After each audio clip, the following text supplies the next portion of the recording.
এই জমিটা দেখাচ্ছি, দেখুন ধান পুরো সতেজ আছে, খুব সুন্দর ঝাড় আছে, দেখুন খুব সুন্দর আছে। কিন্তু এক জায়গায়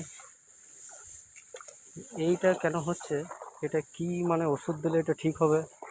আপনারা কেউ যদি জানেন তাহলে জানাবেন। এই প্রায় মাঠে এরকম হচ্ছে। এই দেখুন এইখানটা কেন এরকম, এই এইখানে গাছগুলো সব ছোট ছোট ছোট ছোট, কোথাও কোথাও মানে প্রায় জায়গায় জমির মধ্যে এরকম হয়।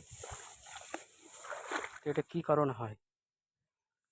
অনেকখানটা পুরোটাই দেখুন গাছগুলো খুব সুন্দর, কিন্তু এইখানটার মধ্যে অনেকগুলো গুছি মানে নেই, ছোট ছোট আছে। এইগুলো আর উঠবেও না, নষ্ট হয়ে গেছে। কি রোগের কারণে হয়েছে সেটা তো জানি না।